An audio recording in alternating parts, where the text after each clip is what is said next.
Bismillahirrahmanirrahim. Assalamualaikum warahmatullahi wabarakatuh everyone. 11D.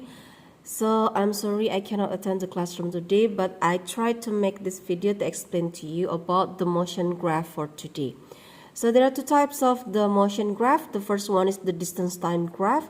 The second is the speed or velocity time graph. So let me explain the first one. Here we go. So in this case, I have a graph 1, I have the graph 2, and then I have the graph 3. As you can see, and the graph 1, it is the steep line. Ya, steep line in bahasa is curam, garis yang curam kayak gitu. Nah, this steep line indicates the fast speed. Ya, after that, this one is the shallow graph or shallow line. Shallow itu berarti landai. So in the shallow graph it indicates the slow speed. Jadi kalau yang steep dia geraknya cepat, kalau yang shallow geraknya lambat. The next graph we have the flat line. The flat line indicates the zero speed. The zero speed means the object is stationary, so the object is not move, something like that. Okay, so as you can see here, yeah, it is actually similar with the graph before, but let me show you the first condition when the speed is in positive direction, and this one is when the speed in negative direction. Yeah, the steeper line still show you the faster speed, the higher speed, and the shallow line indicates the the lower speed. Next, so by interpreting the distance time graph, so you can conclude the condition of the moving object. So in this graph I show you three lines, the green line, the blue line, and the red line. The green line only show you one condition of motion. It represents the fast moving at steady speed. The blue line, yeah, the object faster and getting faster. And then the red line, it show you the three different conditions of the moving object. The first one, the object fast at steady speed.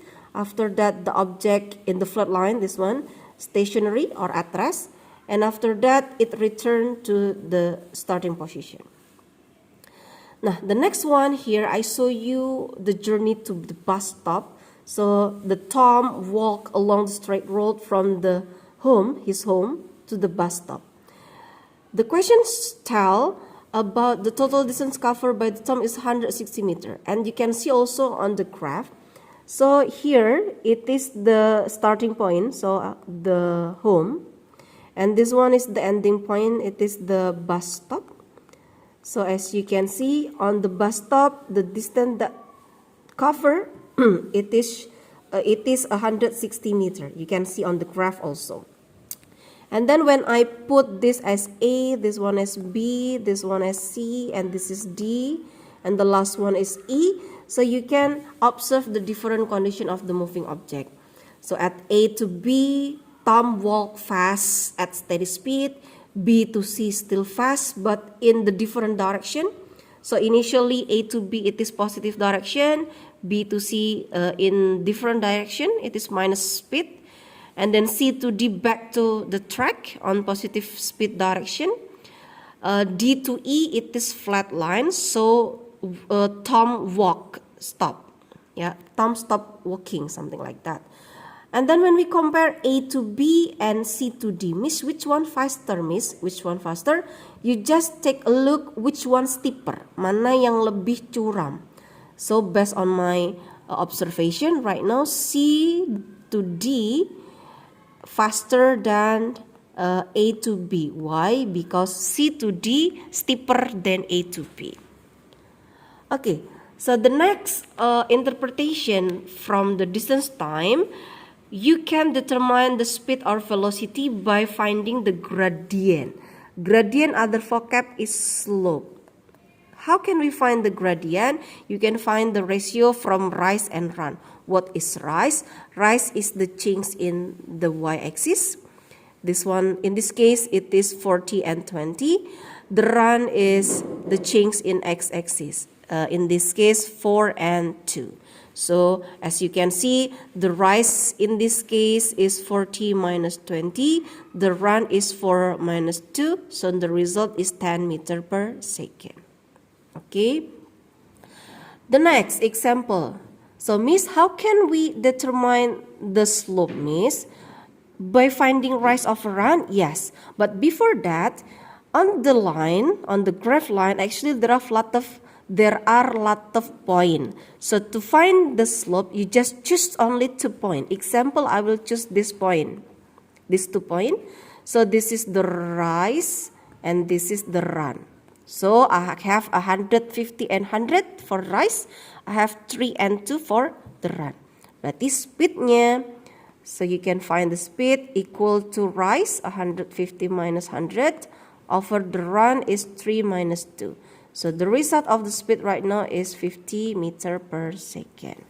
Okay, I hope that you can understand what I'm saying right now. The next graph is velocity time graph, everyone. I will show you how we can interpret qualitatively. So number 1, we call it as the speed increasing. Yeah, we call it as the condition where the object is faster, speed increasing. How can we say that, Miss? So as you can see, it starts with the 0 condition of speed. So at any interval change of time, 1 second, 2 second later, the value of the speed increases. You can see on the graph like this, right? It increases.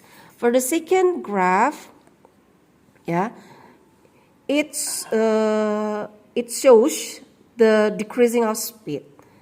So initially the speed starting example at 10 meter per second. So at any change in the time, the speed decreasing until it stops at 0 condition.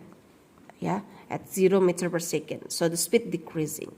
The last graph show you at any change time, any interval of time changing, the speed remain constant.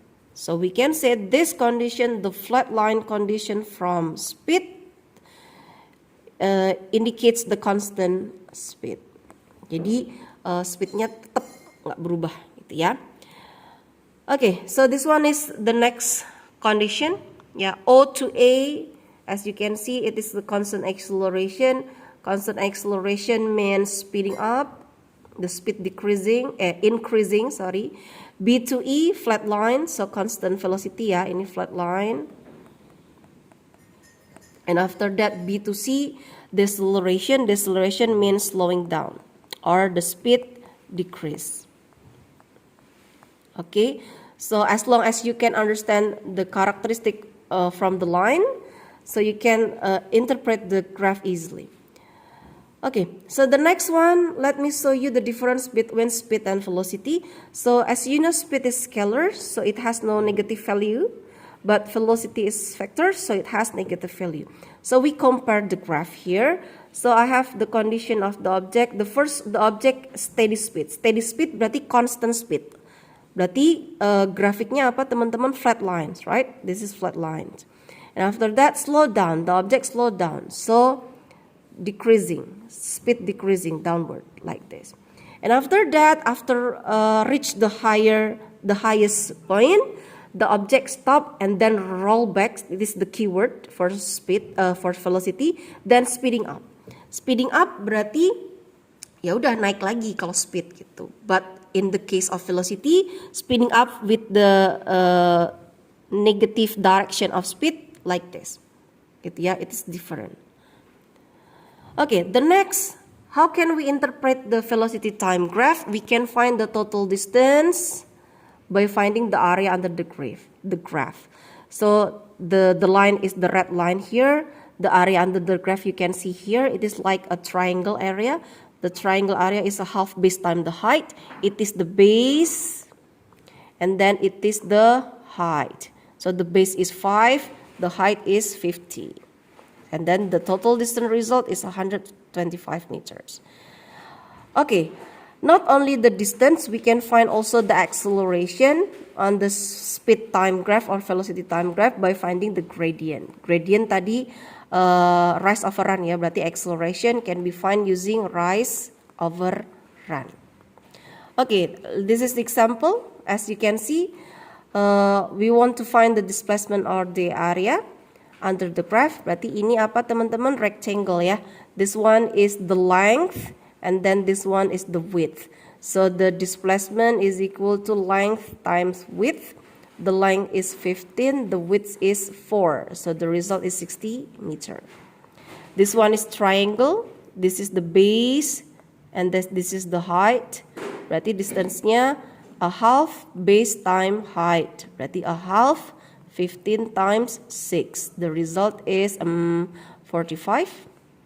This is same thing happen. This is also triangle. This one is base and then this one is height. So you get the distance or displacement a half times 15 times 4.